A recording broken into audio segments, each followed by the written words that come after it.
สบายดีนักศึกษาทุกคนเนาะมื้อนี้อาจารย์จะมาแนะน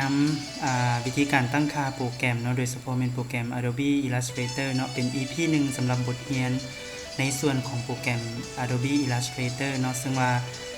โปรแกรม Adobe Illustrator ที่อาจารย์จะใช้นี่จะเป็นเวอร์ชัน CC 2018 เนาะเพราะฉะนั้นถ้าผู้ใดที่ใช้ CC อยู่ก็แม่นให้แนะนำให้ตั้งค่าในแบบลักษณะเดียวกันกับที่อาจารย์กำลังจะแนะนำตัวไปนี้เนาะซึ่งว่าวิธีการตั้งค่าเบื้องต้นเวลาเขาเปิดโปรแกรมเข้ามานะมันจะเห็นหน้าต่างแบบนี้เนาะซึ่งก็จะมี2วิธีในการสร้างไฟล์ใหม่เนาะเขาอาจจะเลือก create new เลยเนาะที่ปุ่ม create new นี้ในเบื้องซ้ายมือนี่หรืออาจจะคลิก create new อยู่ข้างกลางนี่ก็ได้หรืออาจจะเข้าไปที่เมนูไฟล์เลือก new หรือกด Ctrl N ก็แล้วแต่ความสะดวกของเราเนาะก็ภายหลังที่เขากด create new ไปเนาะโปรแกรมมันก็จะให้เราเลือกเนาะเอิ้นว่าเป็นขนาดของ artwork หรือว่าของแผ่นเจียที่เราจะทำการเฮ็ดเวียกหั้นเนาะซึ่งว่ามันก็จะมีอยู่ 3-4 โหมดให้เลือกเนาะบ่ว่าจะเป็นตัวอย่างว่าเราเฮ็ดงาน artwork หรือว่ากราฟิกเกี่ยวกับพวกเป็นแบ็กกราวด์ของแอปพลิเคชันในโมบายเป็นไอคอนบ่เป็นรูปภาพประกอบอยู่ในแอปพลิเคชันของมือถือหั้นเนาะหรือว่าเราอาจจะเฮ็ดเป็นรูปภาพสำหรับประกอบอยู่ในเว็บไซต์สินะเนาะเราก็ต้องเลือกขนาดเลือกรูปแบบของมันให้เหมาะสมเนาะถ้าว่าเราจะเฮ็ดงานกราฟิกออกแบบเพื่อการพิมพ์ตัวอย่างคือพวกวารสารบ่นามบัตรบ่หรือว่าเป็นรูปภาพทั่วไปที่ใช้ในการโฆษณาโปรโมทที่ต้องพิมพ์ออกมานะว่าง่ายๆเนาะเราจะใช้ตัว print นี้เนาะซึ่งในตัว print ก็จะมีโหมดให้เลือกอยู่ประมาณ7โหมดหลักๆเนาะซึ่งเราสามารถที่จะกำหนดเป็นค่า default หรือว่าแบบออโต้ก็ได้แล้วแต่เราเนาะซึ่งตัวอย่างว่าในตอนนี้เนาะเราจะเลือกเป็นแบบขนาด JAC เนาะก็คืออาจารย์จะเลือกตัว JAC นี้หลังจากนั้นเขาอาจจะบ่คุ้นเคยกับขนาดที่มันเป็น point เนาะเขาสามารถที่จะเปลี่ยนให้มันเป็นหัวหน่วยเป็นเซนติเมตรแบบนี้ก็ได้เนาะก็คือมันจะเป็น JAC รวงตั้งที่มีความกว้างอยู่21ซมแล้วก็มีความสูงอยู่ 29.7 ซมเนาะซึ่งเราสามารถสลับหลวงบ่ว่าจะเป็นหลวงตั้งหลวงนอนได้ตามใจเราเนาะอันนี้คือส่วนที่1ของการตั้งค่าต่อมาก็จะเป็นส่วนของ breathe เนาะ breathe ถ้าแปลภาษาลาวเขาจะเอิ้นว่าเป็นตกตัดเนาะใช้ไว้สำหรับจงเพื่อการหนีบการตัดหรือว่าจงขอบของเจี้ยไว้เนาะซึ่งโดยทั่วไปแล้วก็จะบ่มีขนาดตายตัวแต่ส่วนหลายอาจารย์จะมักใช้เป็น 1.2 ซมเนาะมันอาจจะบ่หลายแต่ว่ามันก็เป็นเอิ้นว่าเป็นการจงขอบที่บ่ต้องให้มันจำขอบเกินไปเนาะบางคนอาจจะเลือกใช้1ซมบางคนอาจจะใช้ 0.5 อันนี้แล้วแต่เอิ้นว่าความมักของไผลาวเนาะในส่วนต่อมาจะเป็นส่วนของ Advanced เนาะมันจะมีเมนู Advanced Options อยู่ด้านลุ่มนี้ปรากฏขึ้นมาให้ทุกคนคลิกที่ลูกศร Advanced Option นี่เนาะหลังจากนั้นมันจะมีโหมดสีเนาะให้เลือกก็คือจะมีอยู่2โหมดหลักๆก็คือ RGB และก็ CMYK เนาะซึ่งอาจารย์ได้อธิบายอยู่ในรายวิชา Photoshop ไปแล้วว่า RGB กับ CMYK นี่ต่างกันแนวใดเนาะให้ไปเบิ่งวิดีโอคืนสำหรับ2โหมดนี้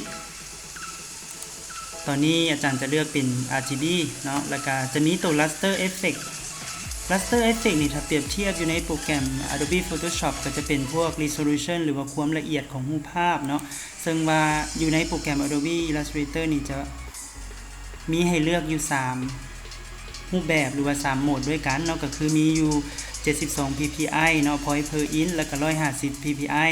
300 ppi ก็คือสูงสุดเนาะถ้าต้องการความละเอียดของรูปภาพแบบสูงสุดก็ให้เลือกแบบ300 ppi เนาะแต่ว่าถ้าต้องการแบบกลางๆก็ให้เลือกเป็น150เนาะหรือว่าต้องการแบบธรรมดาบ่ต้องการความละเอียดหลายเนาะก็คือให้เลือกเป็น72 ppi หลังจากที่เราตั้งค่าใน3ส่วนหลักๆนี้สำเร็จเรียบร้อยแล้วเนาะก็ให้ทำการกดที่ปุ่ม create เนาะหรือว่าสร้างหลังจากนั้นเนื่องจากว่าอาจารย์ใช้โปรแกรมเป็น Adobe Cloud เป็นแบบทดลองเนาะ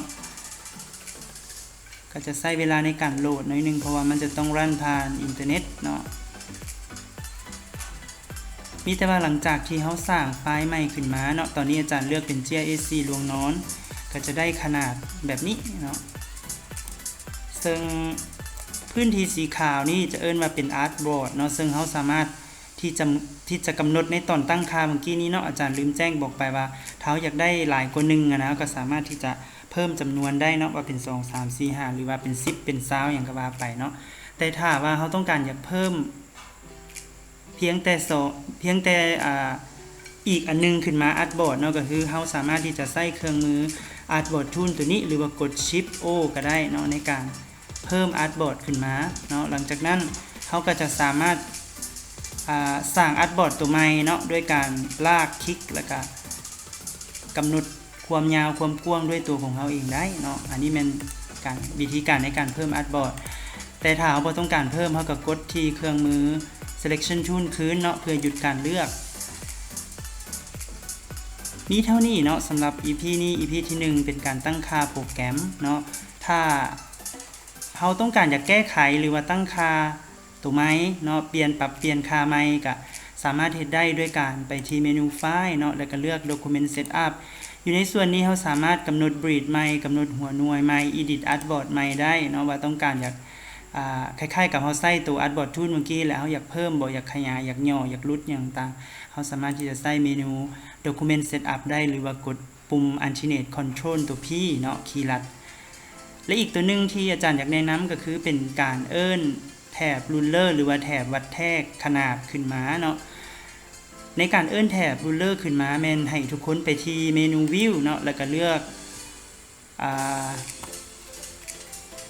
rulers เนาะแล้วก็เลือกที่ show rulers หรือว่ากด control R ก็ได้เนาะมันจะมีแถบ ruler เป็นคล้ายๆไม่บรรทัดปรากฏขึ้นมาเพื่อให้เรารู้ได้ว่าขนาดเจี้ยของเราหรือว่า art board ของเรานี่กว้างสูงหลายหน่อยปานใดเนาะเราสามารถที่จะย่อและขยายตามขนาดที่เราต้องการได้เลยสมมุติว่าเราอยากได้20เราก็ดึงไปที่หมายเลข20จะสังเกตว่ามันจะมีจุดเริ่มต้นก็คือ0ไปหา20แบบนี้นะเนาะทั้งหลวงสูงก็จะมีคือการมีตัววัดคือการ0หา21บ่20เท่าใดก็ว่าไปเนาะเราสามารถที่จะกำหนดแบบ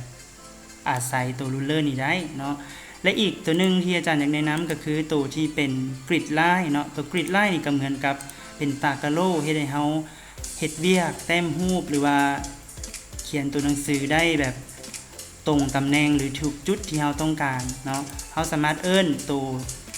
กริดไลน์หันได้ด้วยการเข้าไปที่เมนู View เนาะแล้วก็เลือก Show Grid หรือว่ากด Control ตามด้วยเครื่องหมายวงยืมเนาะแบบนี้เราก็จะรู้ได้ว่าเราควรจะเริ่มในการแต้มจุดเริ่มต้นนี้จากตากะโลที่เท่าใดหรือว่าจากจุดตัดที่เท่าใดเนาะแล้วก็ไปสิ้นสุดอยู่จุดตัดที่เท่าใดหรือตากะโลที่เท่าใดเนาะวิธีการนี้ก็คือจะเฮ็ดให้เราแต้มรูปได้ว่าถึกสัดส่วนและก็ตรงตำแหน่งที่เราต้องการได้หลายที่สุดเนาะมีเท่านี้เด้อสำหรับ EP ที่1ในการตั้งค่าโปรแกรมขั้นพื้นฐานถ้าฟังนำบ่ทันให้กดหยุดไว้เนาะมีคำถามหรือว่าข้อใดส่วนใดที่บ่เข้าใจสามารถที่จะส่งคอมเมนต์หรืออินบ็อกซ์มาถามอาจารย์ได้เนาะขอบใจทุกๆคนสำหรับการติดตามรับชมรับฟังเนาะขอบใจสบายดี